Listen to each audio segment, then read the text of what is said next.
Hello, everybody, and welcome to the Fleming Film Show with me, Robbie Fleming. Joining me today is a brand new guest, Cody House. Hello, Cody. Hey, Robbie, thanks for having me. It's nice to have you on the show, and joining me as always is JDW Master Justin Doyle. Hello, Justin. Hey, Rob. Hey, Cody. Hey, Crossover episode. yeah, crossover episode. The Pons Press guests are on the Fleming show. Yeah, Yeah, that's awesome. yeah, Thanks for having us, Rob. it's all right. Great to be It's all here right. as always. Yeah, so today I thought I'm going on holiday or vacation, as you guys call it, in a couple of weeks. Where are you going? There's a place in England called Great Yarmouth. Okay. What are you going to be doing there? Just relaxing, Yeah, drinking some relaxing. Budweiser? Yeah, relaxing, having some nice time on the beach, and because it's a 3 hour long drive from where I live, I thought I'd talk about road trip movies with you guys. Oh, awesome. Really cool. So, hence the topic of today. Okay. Yeah, I thought of introducing with a little story, make it more fun. I love it. Yeah, I love road trips and I love road trip movies, so I'm all for it.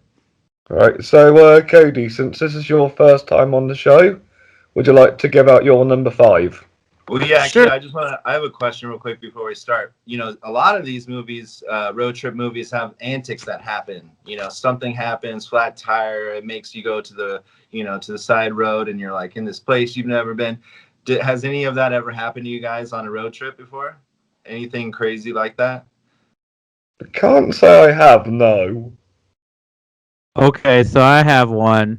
So, when Yeah. I was in junior high, we drove to Atlanta, Georgia, because my oldest brother lived around there at the time.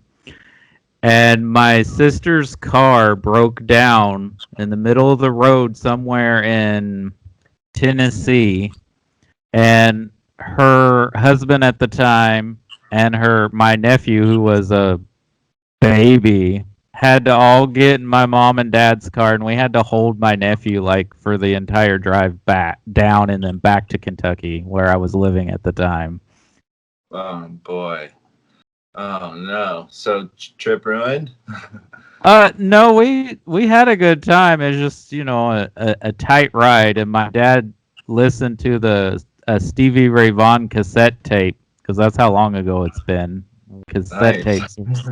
It was the '90s, but people still were cranking those cars. Still had cassette players in them then.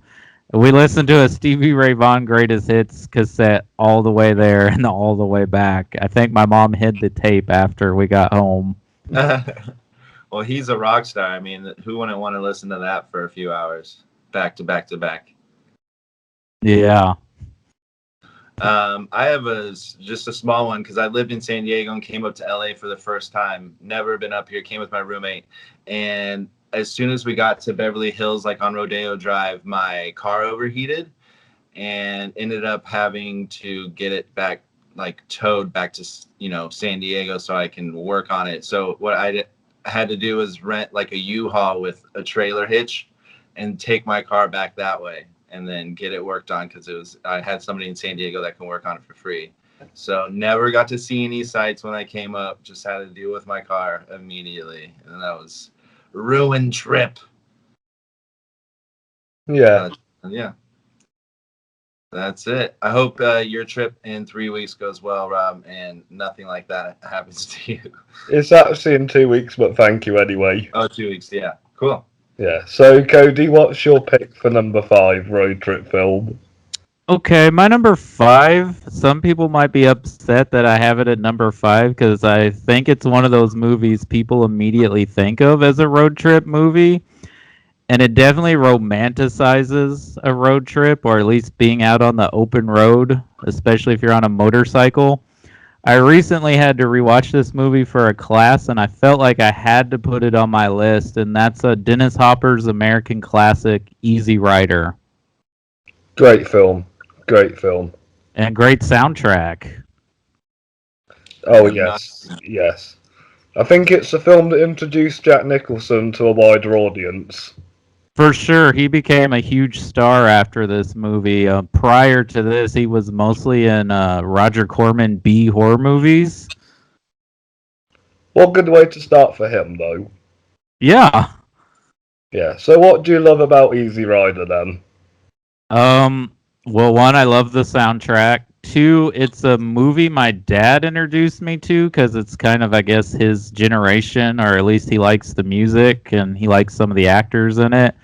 And like I said, it romanticizes the kind of being out on the open road, and I think I like that about it. I like road trip movies, so I kind of like how it romanticizes being out on the road, but it also kind of points to like how sometimes people don't like that lifestyle or feel threatened by that lifestyle because we get bogged down by our responsibilities and just living life. So we kind of get jealous of someone who doesn't fall into that grind as they find out in the movie. Yeah, I haven't seen it. you should Wow, you should Yeah. watch it, man. for Is sure. it? It's an American classic. It's listed on so many things, and it also kind of helps launch like a younger generation of filmmakers too, because there wasn't too many directors at this time that weren't like old guys with cigars directing movies. So I think it was one of the big first indie hits as well. yeah, I think it only cost like $100,000 to make or less, and it was very popular. I love the acid scene in it. That's my favourite bit of the film. Yeah, that's a pretty fantastic sequence. If I remember right, it's where it kind of looks like a home movie, like they shot it on 16 millimeter or something. Yeah, yeah. Do you have anything else to say about Easy Rider before we move on? No, it's a great movie, and if you like Jack Nicholson or Dennis Hopper or even Peter Fonda, you should check it out. And if you're a fan of 60s rock music like Jimi Hendrix, Steppenwolf, those kind of people, you should watch it. But Nice. it's a motorcycle road trip movie. Yeah, Yeah. like a road Okay, trip. sweet. So I'm what's your number 5 pick then, Justin? Well, I have a tie, and I had to have a tie because when I had listed out all my stuff out, I was like, well, I need some stuff in here that's not necessarily like childish or you know immature or whatever. But so that's why I have a tie here. One movie won 3 Oscars. This road trip movie, including Best Picture, and the other came out in 1995, talking about the open road. It has a song in it called "Out on the Open Road," and that's a Goofy movie. Tied with Green Book. So Green Book is number 5 with a Goofy movie. Obviously, Green Book, Best Picture winner. You know, maybe a lot of people don't think that it should have won that year. It was one of my favorite films of that year. I really liked the dynamic between Vigo and Marshallah. And then their entire trip was just, it was gorgeous. I mean, their road was awesome. The scenery was great, but it was also him being a pianist and able to every stop we got to listen to him play, and it was really like a good pit stop for us along our view of this road trip. So yeah, and Marshallah Ali won for best supporting actor, and then the Farrelly brother won for screenplay. So this is a 3-time Academy Award winning movie, and I love it. It is about a really sad topic, and segregation, of course, and the Green Book itself means that places where Black people are allowed to stay along the road, in the housing and have housing. So, but they elevated it and made it into a fine film. And then, of course, we have a Goofy movie. We have Goofy Goof and his son Maximilian, who he wants to take him on one last trip before he goes on to become an adult. And everything that can go wrong goes wrong in this. Yeah, it's just nostalgia. It's on Disney Plus right now. You can pop it on. If you've seen it, the songs will just you'll start bopping along to it. I actually watched it recently. And yeah, I mean, it is, childish and kiddish, but it's a damn fun film. And those songs, I like musicals here, so I enjoy the songs as well. And yeah, I mean, who doesn't love the perfect cast? You know, the way he casts out his fishing line. Hmm. It's funny. And then Powerline. I mean, that's a song, a dance, a T-shirt now. I mean, it's popular, that Maximilian looking singer dog on there, the pop artist. So yeah, I like Goofy out of the three with Mickey and Donald, and I do find Goofy quite funnier than the other two. And his movie with his son Max adds a good dynamic to his life as a father, and obviously the road trip aspect. And I can see why you like this film. Green Book, on the other hand, it's Peter Farley. He's written road trip films before. One of them is on my list, which I'm going to talk about in a second.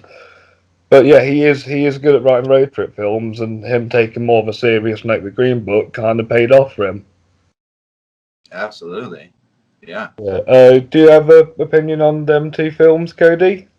Well, I haven't seen a Goofy movie since I was a kid, but so I mean I hadn't even thought about it, but yeah, it's a road trip movie. And do we think is Powerline supposed to be like Prince, or is he a hybrid of Michael Jackson and Prince? Yeah, I think he's more like on the Prince side for sure. Because yeah, he has the one name as well, Powerline. Yeah, I think it's definitely after Prince, but yeah, Michael Jackson was huge in '95. Yeah, and I like Green Book. I don't love it, but I don't want to get into that whole debate of the Academy Awards and everything with it. You know, it's a perfectly nice movie, and I think the acting kind of elevates it. There is a controversy with it, though, that because it's based off Viggo Mortensen's character's son wrote the screenplay with Peter Farrelly, or he did something with it, but they didn't like talk to Mahershala Ali's character's family about any of this. So Yeah. I know that's why some people are kind of Green Book haters, but it's a nice movie. It's a good road trip movie. So I'm not gonna hate on your list. Please don't. Yeah, I wanted Roma to win that year personally.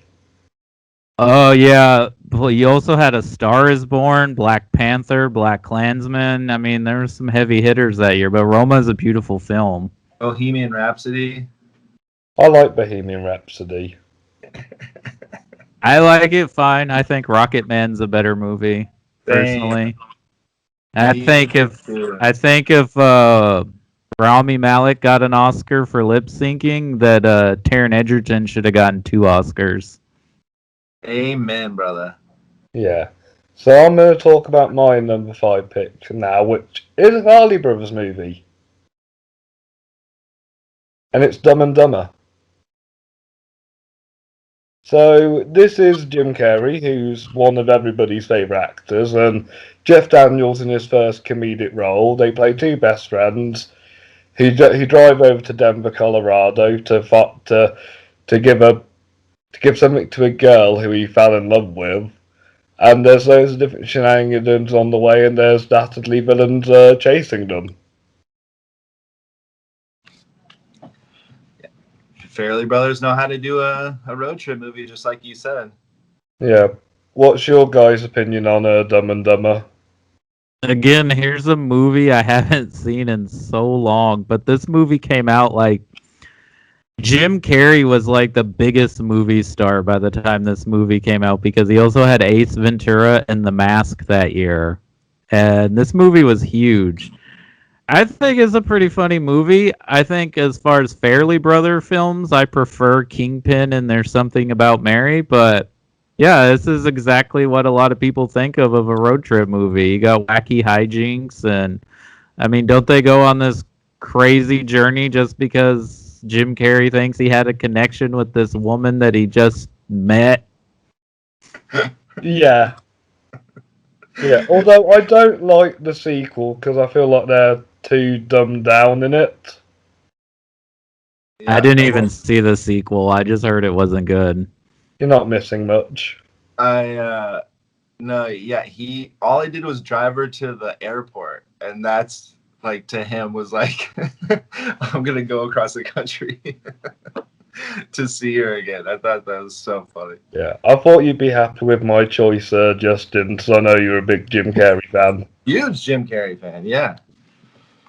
Do you like him Great. as a dramatic actor too, Robbie? Only the Truman Show. Hmm. Yeah, Uh, we were just talking about Eternal Sunshine and how it's a hard movie to follow, but I like him in all roles mostly. So I love Eternal Sunshine. I mean, him, and it's got one of my favorite actresses in it, Kate Winslet. yeah, absolutely, so good. Yeah. Clementine. Mm-hmm. Yeah, I'll give it a second chance one day. Sweet. Yeah. So, he wants to go first with their fourth pick.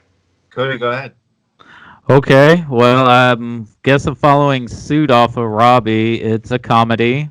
It's considered a classic in some regards. I feel like people watch it once a year, but I feel like it gets underrated because of who directed it. So people don't really think of it as a great movie, and it really is one of those great buddy comedy movies, and it's a little bit of a drama. And that's John Hughes's classic Planes, Trains, and Automobiles. Yeah, I almost put this on my list. Yeah. Yeah, that's a film I need to watch. Yeah, So you said it had it's controversy with the director. not controversy. It's just kind of, I think people kind of underrate it because it's directed by John Hughes and people think of, oh, he does the teen movies. Though this is kind of a beloved holiday movie that people watch every year at Thanksgiving time because that's the basis of the plot is Steve Martin's trying to get home for Thanksgiving and he keeps having problems and he ends up traveling with John Candy, who probably I'm gonna say is John Candy's best performance Not is an in Uncle this Buck. movie. I mean, Uncle Buck's good too, but come on, that monologue where after Steve Martin's being a complete butthead to him, and he says, "I am nice people, and my wife liked me," and this is this whole monologue. It's great. I think I saw that referenced on Family Guy once. I'm sure you have. I don't think Yeah. there's anything not that hasn't been referenced on Family Guy. But yeah, if you think of a road trip movie, this is definitely one of the ones people think about, and it's a beloved movie by many, and I think it might be John Hughes's best movie or The Breakfast Club. Yeah, I like Ferris Bueller's and The Breakfast Club and John Hughes wise. Yeah, of course, Ferris Bueller. Yeah. So what's your number 4, Justin? My number 4 also came out in 1995. This is a movie that is a cult classic. Didn't make too much money in the box office, but I believe most people have seen this movie and know some dialogue from it and can name some quotes. And I'm talking about Chris Farley in Tommy Boy with David Spade. This is a road trip movie. They go to sell brake pads, and he wants to help his dad's company. He's taken over. He wants to make sure that he is capable of taking over the dad's company. Everyone's telling him that they don't think that he can handle it because he's just like a drunk college boy. But he goes out with David Spade, and they travel from city to city trying to sell brake pads. And I mean, we talked about antics ensuing in on road trip movies. There's nothing doesn't happen to these guys. Everything happens to these guys along this road trip. You have bees, you have the car, no door, you have no hood, you have 2x4 across the face. You have a fat guy in a little coat. This is just a fun classic comedy movie. R.I.P. to Brian Dennehy and Chris Farley. But you also have Bo Derek in there giving her 10 movie performance coming up, and Rob Lowe. So pretty good cast, and tons of fun. And one I would think a lot of people watch this movie probably once a year, not necessarily for any sort of a holiday reason, but just because it's a fun classic film. Available to watch on Hulu right now or Bulu. Yeah, I've not seen Tommy Boy because I'm not really a big fan of David Spade. Yeah, you don't watch this movie for David Spade, that's for sure. So he's just kind of there liking grown-ups. No, he's the he's a second bigger lead. part. Yeah, Yeah. he's definitely the straight guy to Chris Farley. But it's necessary. It's like, it's the yin and the yang. It's the oil and the water. It's just they don't mesh well, but they mix perfectly as far as like humor and the way everything is played out. Are Because they a bit like Simon Pegg and Nick Frost? I don't think. Well, Nick Frost can't be compared to Chris Farley because Chris Farley is like a fall down Pratt guy, where Nick Frost isn't necessarily that. They're both funny. They're all four funny guys. David Spade is probably the least funny, though, I'd say. Yeah. Out of the four. Cody, you seen this movie? Yeah, again, it's been forever. I don't know if you're not a fan of Spade. I don't know if this movie's gonna win you over, Robbie. But this was at the height of these Saturday Night Live people getting their movies, and this was a comedy duo that Is this around the same time as Adam Sandler breaking out as well? Yeah, it's around the same time as Billy Madison and Happy Gilmore. Yeah, Okay. I mean it's produced by Lorne Michaels, so yeah, this is all Saturday Night Live. Okay, I'll give it a go anyway one day. Awesome. Yeah, my number 4, I've gone with a little different direction. I've gone with the horror road trip side, the road trip you don't want to go on. And there was only one contender for this film, and that was the Texas Chainsaw Massacre. Nice. Which one? The first one, the 70s. Yeah. This, when I first watched this film for my Halloween reviews, and I loved it because it's so unpredictable. And this is literally the road trip from hell because there's only one person left and she's being chased by a cannibal family. But at the same time, it's a horror film, but there's no blood. Yeah, I think that's so interesting because people talk about how graphic this movie is, and it really isn't. I think it's just how disturbing the movie makes people feel that they remember things that aren't even in this movie. Oddly, this movie is not on my list, even though I live in Texas. But I can tell you there's urban legends with this movie. People think this is based on a true story. And when you tell them, no, it's loosely based on a serial killer who lived in Wisconsin, they'll try to argue with you here and say that was true and that he's been in state penitentiaries and mental facilities that we have in the state. So this movie has an urban legend, and of course it's a franchise, though none of the movies are as good as the original. What about Leatherface, the prequel? Oh God! Did you guys see that one? Which one? No, I'm not into prequels. It's called Leatherface, and it's just him as a kid. I don't guess I've seen that one. I think that's the third one, right? They have 3 prequels. They've done multiple prequels to the Leatherface character. What's your opinion on Texas Chainsaw, Justin?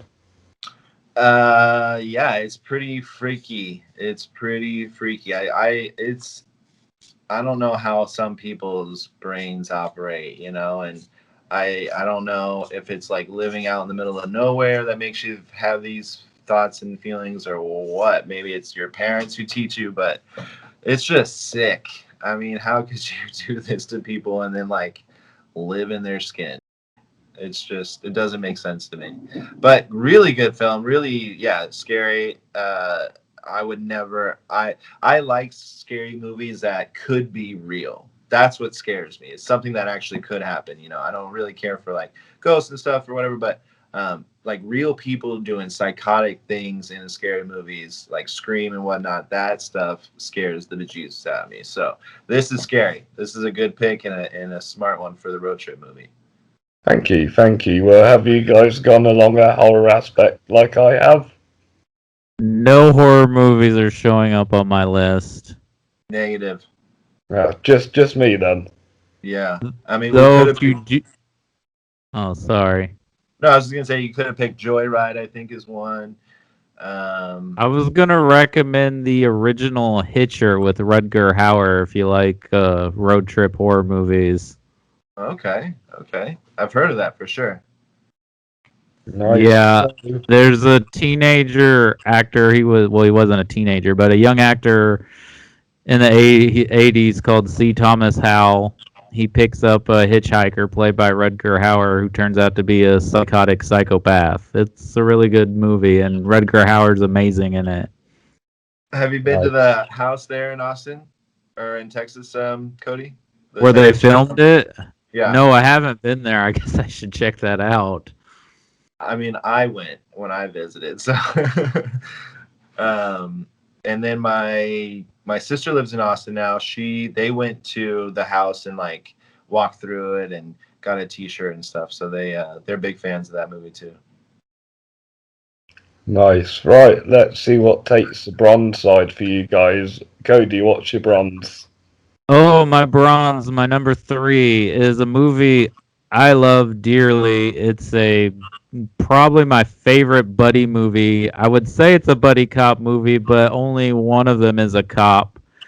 And it made me wonder if I don't know if you guys remember when Robert De Niro did Analyze This. Everybody was like, "Oh, Robert De Niro's in a comedy." Well, he did it a decade before, but it's a little bit more of an action comedy. And that's Robert De Niro and Charles Grodin in The Midnight Run. I've not seen that before, but Awesome. good things. Yeah, it's great. It's stacked with a great cast. You got Dennis Farina as a mob boss. You've got Yaphet Kotto, rest in peace. He just died this year. Is an FBI agent. You got Joe Pantoliano as a Crooked Bell's bondsman, and it's basically Robert De Niro is a bounty hunter, and he has to get Charles Grodin, who is an accountant who has stolen $15 million from a mob boss from New York City to Los Angeles by midnight Friday. And he has like 4 days to get there, and there's a bunch of hijinks that prevent them from getting there along the way. Charles Grodin in this movie is so great. I mean, just fantastic. Really, really good stuff. It's just so funny. And I love the end scene in this movie is just classic. Yeah, it's got one of those great last lines in a movie, and De Niro is like in his prime, and he's killing it in this movie, and he's good with the comedy. Yeah. He really is. Well, yeah. I mean, he kept doing it years and years later. Meet the Parents, Meet the Fockers, Bad Grandpa, War with Grandpa. Well, he's playing more of a typical De Niro type role. So this movie came out which year? 1988. Yeah. And it's just one of those movies for me, like if I found it on TV, I would just watch it wherever it was in the middle of. It's one of those kind of movies like, oh, this is on. I can kill a few hours watching this. I remember my dad watching it when I was a kid a lot, and I just never sat. It wasn't one that really engaged me, but watching it as an adult, a few years ago, it was a lot of fun, and I really enjoyed just Charles Grodin. He really elevated that movie for me. Yeah, I would say this movie is a dad movie because my dad loved it as well. It's definitely got a lot of. It's a dad movie. Yeah. It's well, annoying when you brought that up, Easy Rider, earlier, I was like, that's one of my dad's movies as well. Like, yeah. It's funny because totally. My dad brought me the DVD of Easy Rider. Nice. God, my dad never bought me a DVD. He's more of a just what's ever on TV, and if it's Master and Commander, he'll watch it over and over and over again. He loves Russell Crowe. Is that why you don't? No, that's not why, but that's funny that you say that. I have animosity for Russell Crowe through my father. What's your third pick, Justin? Well, this movie also came out in 1990 or 1988, but it's not buddies; they're brothers. This is a movie that is directed by Barry Levinson. It's a movie that has some moral issues, let's say, but definitely is a really good, solid, not only just brother film and life-changing film for both of them, but road trip movie. And it's starring Tom Cruise and Dustin Hoffman, and it's Rain Man. That's my number 3.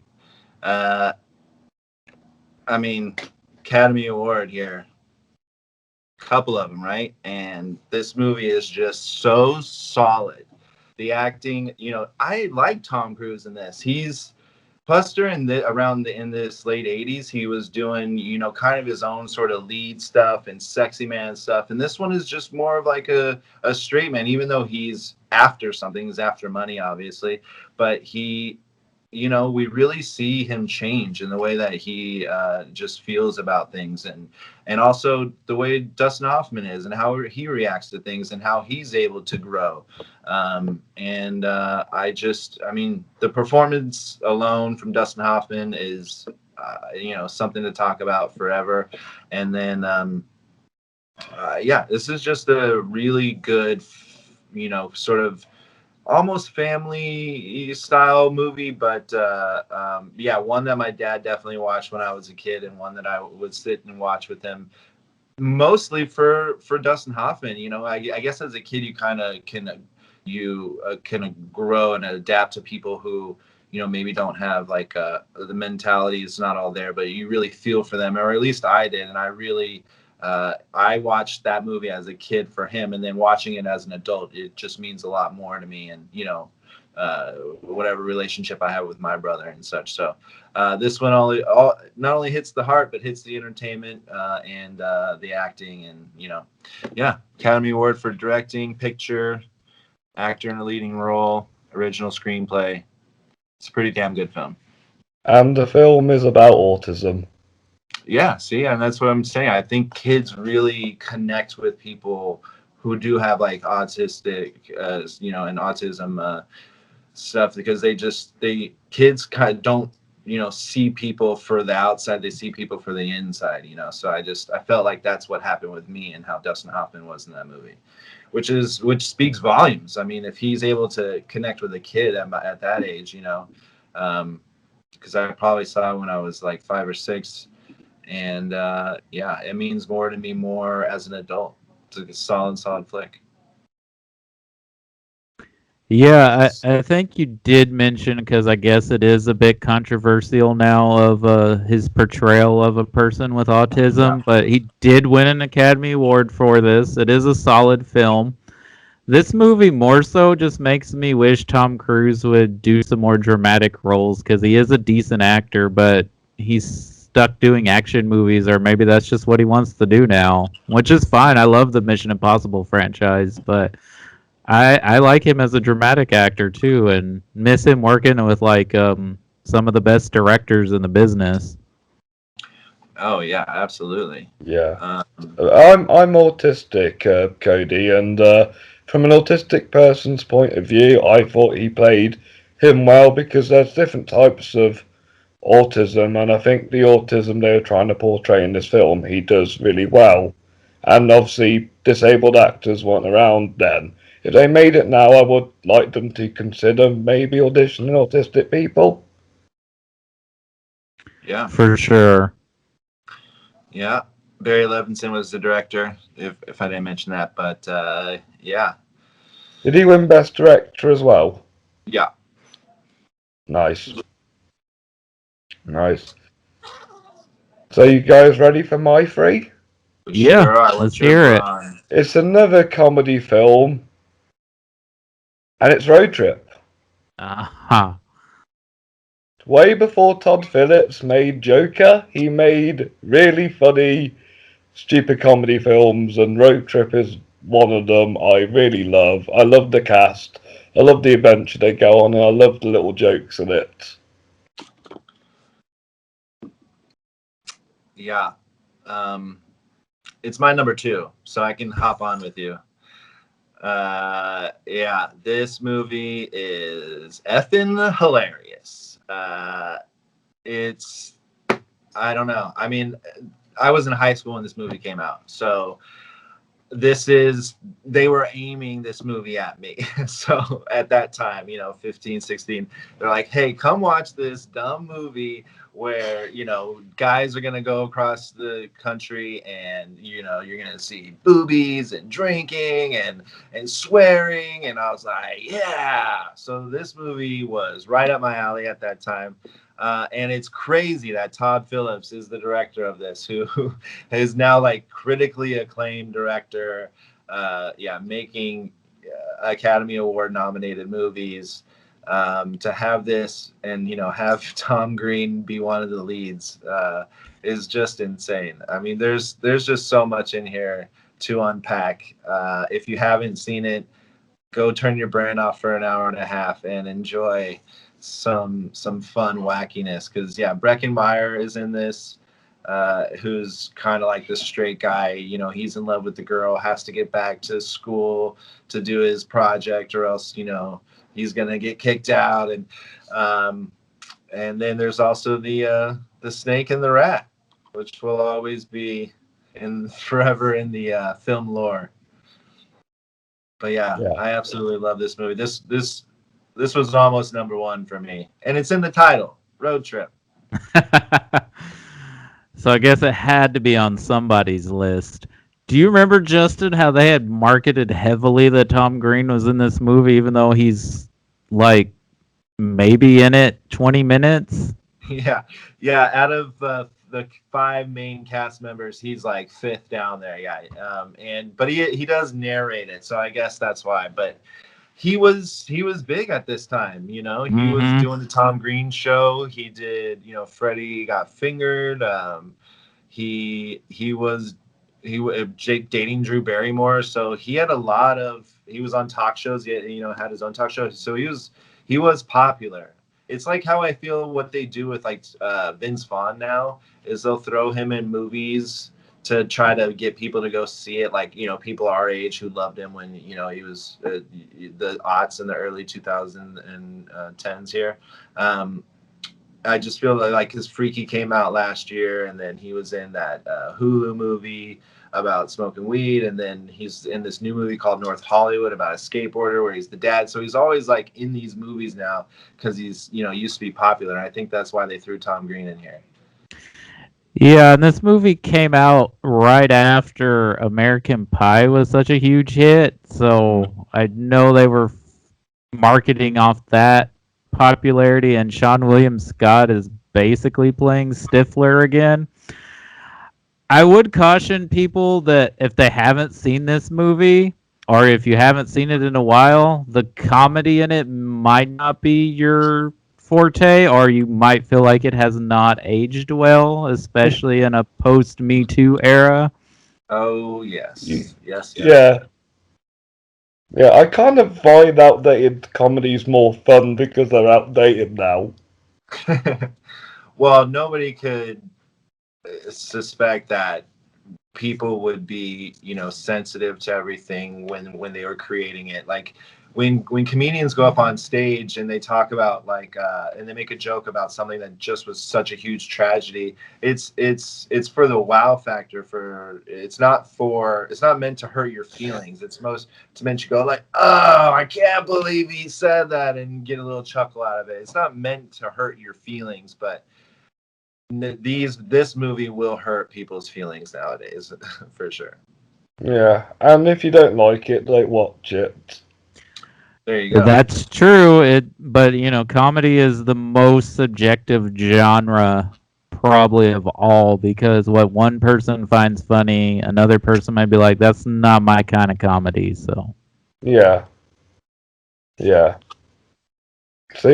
that was my number 3. What's your number 2 then, Cody? My number 2 is also a classic road trip movie, but it's a buddy movie. It's not quite a comedy. It's probably more of a drama, and it has one of the best, or at least most talked about movie endings. But again, I feel like people don't quite realize how great this movie is. or how revolutionary it was for the time that it came out. And if nothing else, it gave the world Brad Pitt, and that's Ridley Scott's Thelma and Louise. That Yeah, was a contender for this list. same with me. It is. And also ran almost made it. Yeah, I would love to show my partner this. I think she'll love this film.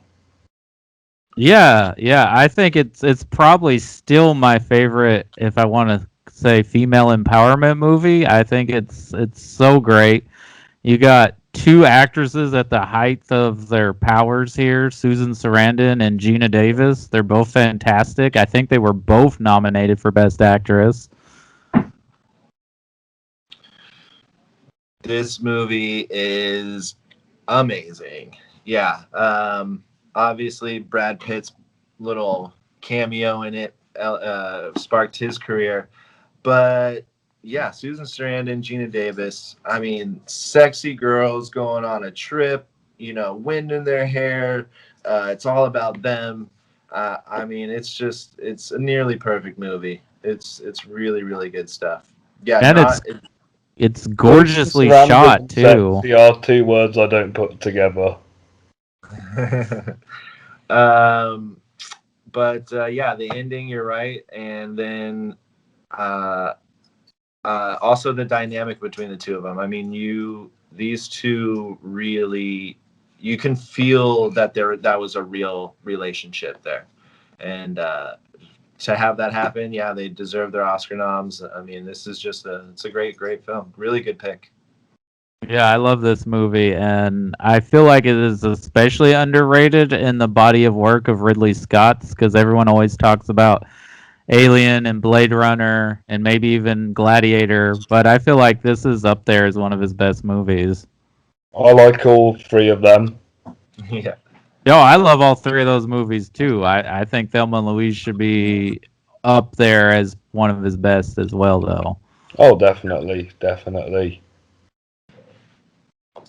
So yeah, so That's a just solid filmography for him.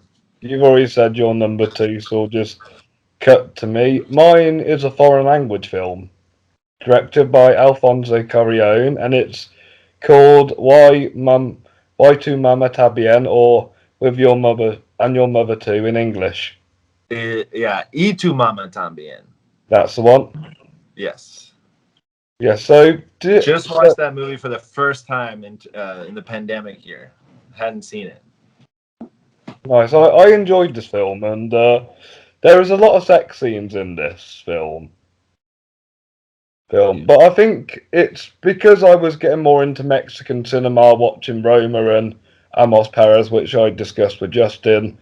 Yeah, I kind of want to see another Alfonso Cuarón road trip, and this is his best film in his native language, I think, because you really see the storyline with the two blokes and the girl, and you see kind of like the revolution in the background, and the cinematography is beautiful, and I think it's a good film. I unfortunately have not seen this film. I've heard of it. I know its reputation. I need to see it. I just have not seen it. I just remember people talking about. Well, it might have been Terry Gilliam mentioning because I don't know if you guys know, but that's who J.K. Rowling wanted to direct the Harry Potter movies, and he turned it down. And Warner Brothers said he wasn't family friendly enough. And I remember him joking when they hired Alfonso Cuarón to do Prisoner of Azkaban because this film was the film he did right before Prisoner of Azkaban. Yeah, looking at doing research for this, that was on a lot of people's top was Y tu mama también. Yeah. It's a really, really good film. I really enjoyed it.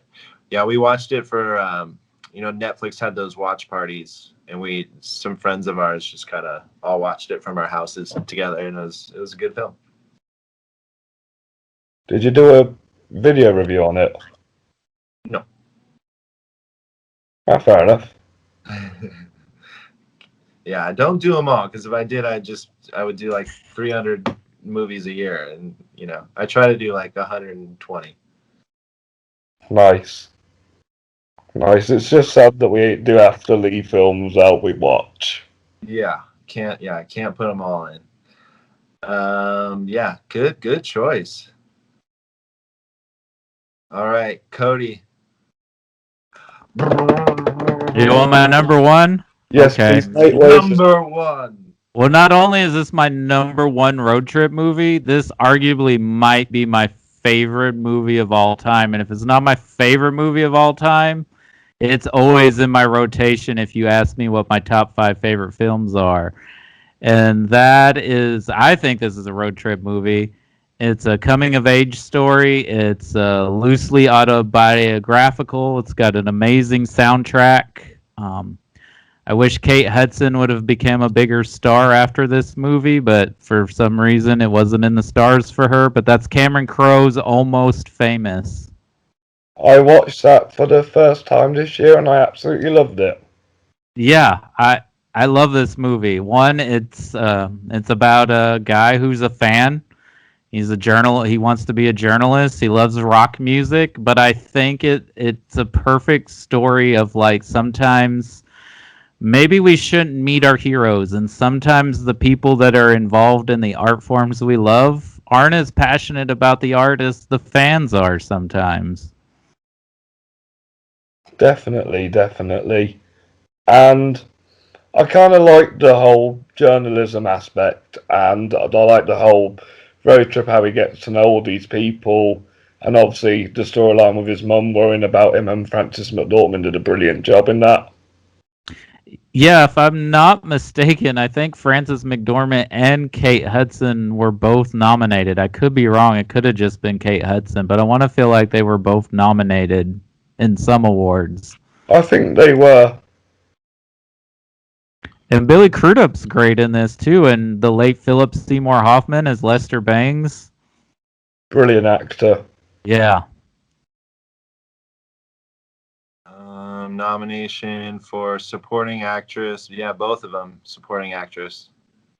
Nice. Jason Lee, he was good in this film as well.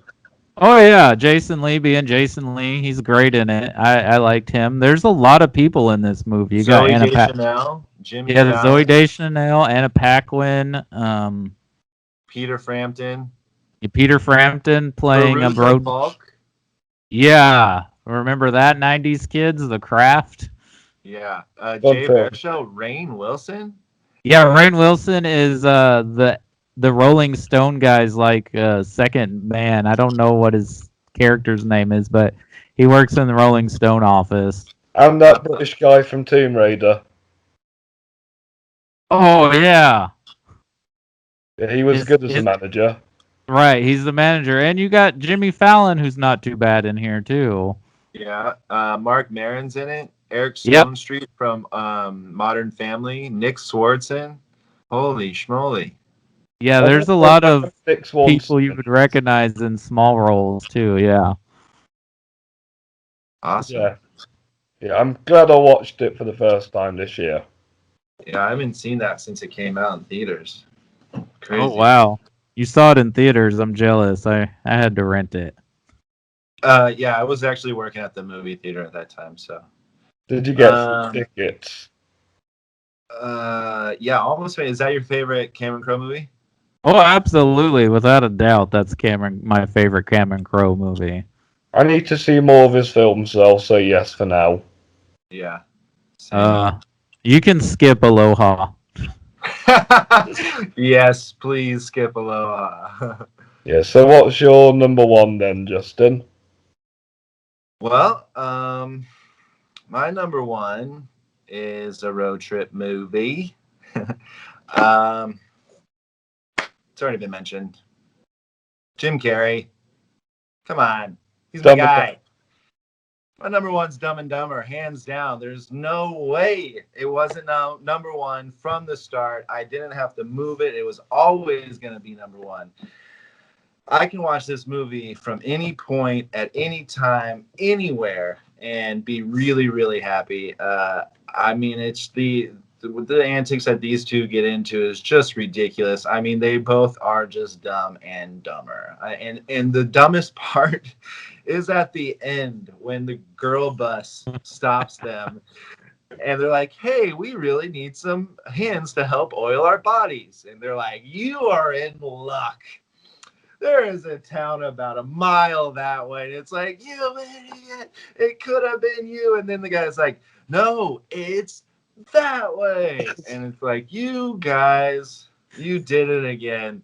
Farrelly Brothers, Peter Farrelly, box office, $247.3 million.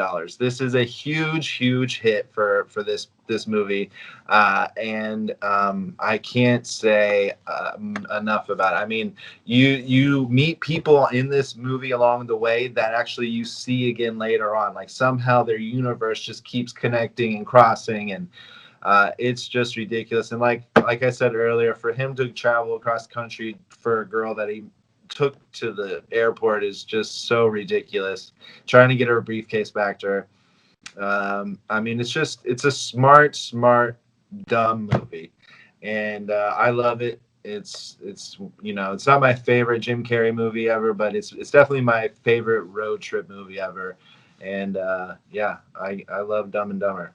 Yeah, I'm kind of glad we had two matches on this list, Justin. Yeah, yeah, we had some You crossover. some great choices, Cody, and I'm sorry I haven't matched with them. But That's mine, the one fine. I consider the ultimate road trip film because every character in this film changes, and this film is Little Miss Sunshine. Yeah, So that's a you, good one. so I like how this family change at the end. They start off as this dysfunctional family, and they get to know each other through the road trip, and each one of them has a changing arc. Plus, obviously, the bus keeps breaking down. Yeah, Academy Award for Best Supporting Actor and Writing, Original Screenplay. Pretty Yeah, damn. it's a It's a fun very well done movie. film. Yeah, nominated for Best Picture. Yeah, it's tons of fun. This is Steve Carell out during the Office time, not being Michael Scott. So I mean, to have people go see this movie and have it be so popular during that time really says what type of movie this is. Um, yeah, 91% on Rotten Tomatoes, pretty good. What do you like most about it, Rob? Just the dynamic. I like and the performances. Alan Arkin, Tony Collette, Greg Kinnear, Steve Carell, Paul Dano, and Aberdell Yeah. Breslin. They're all fantastic. I even like Bryan Cranston's little role in it too. And I love the dance scene at the end because it's just loads of fun. It's leading up to that bit and it pays off perfectly. Yeah, it started Abigail Breslin's career too, right? Yeah, she is a good actress.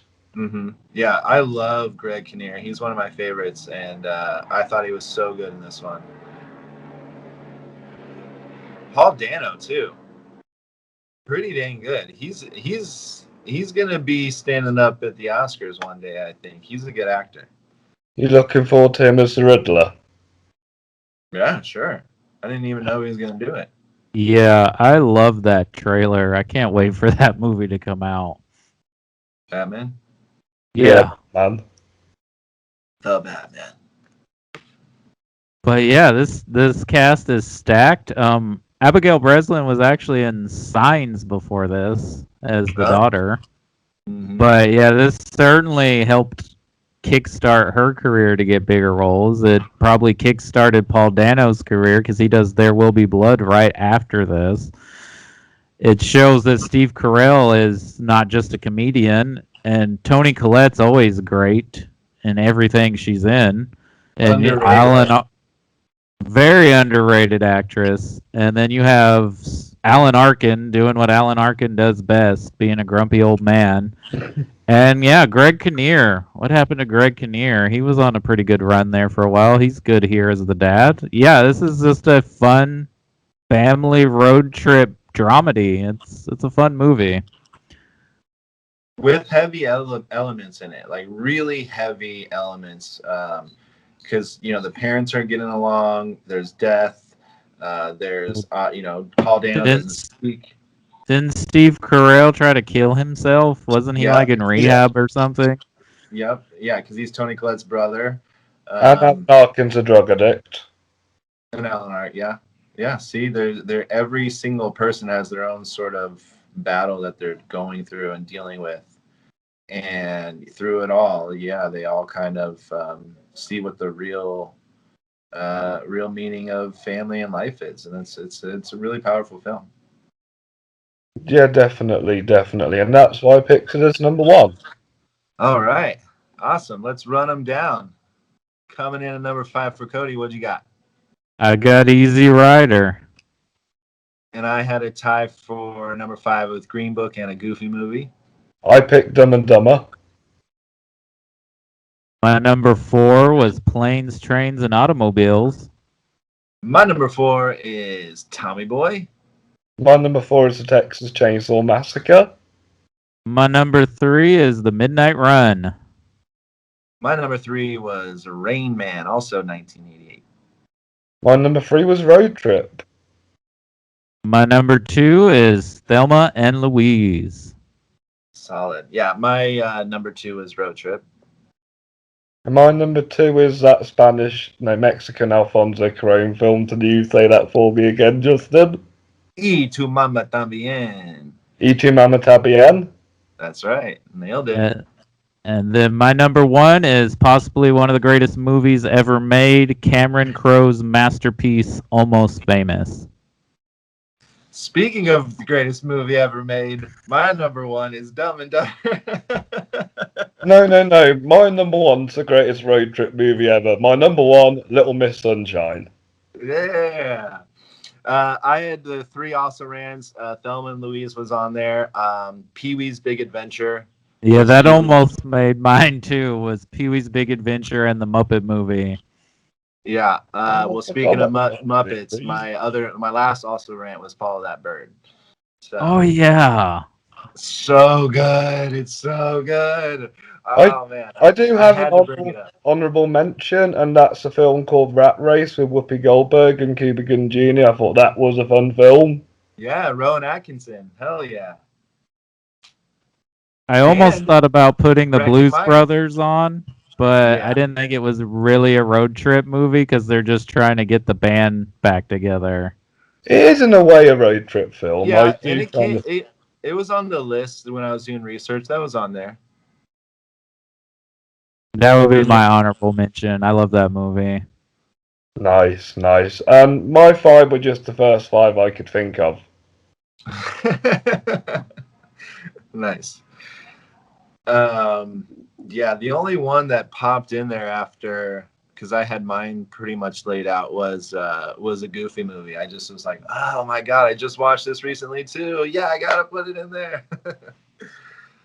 But yeah, check out Follow That Bird if you haven't. Great. I will. Right, I'm gonna cut things here. Cody, it's been lovely to have you on the show. Well, thanks for having me, Robbie. It's been a pleasure, and anytime you want me to come back, I'm happy to come on. Lovely. I can't wait to have you back on. Thank you. And obviously, Justin, it's always a privilege to have you on the show. My pleasure as always, Rob. Thanks for having me. And yeah, Cody, we'll see you on the other podcast. Yep, on the Ponds Press. We should be reviewing what's coming out next week. Oh, Army of the Dead. Zack Snyder's Army of the Dead. Yeah. Oh, nice. We're doing that for your channel, aren't we, Justin? Yep. We're gonna do. He's gonna pop on for Worth a View movies for it. Cool. Sweet. I've been looking forward to this one. Yeah, I can't wait as well. All right. Thank you, guys. Thank you. Yeah, thank you. Have a wonderful week. We'll talk to you guys soon. Thanks to all the Patreon members. Yes, thank you to the Patreon members, Ben, Sean, and the commentary filmmakers. Thanks, guys. And until next time. Until next time. Bye-bye. Bye. Bye.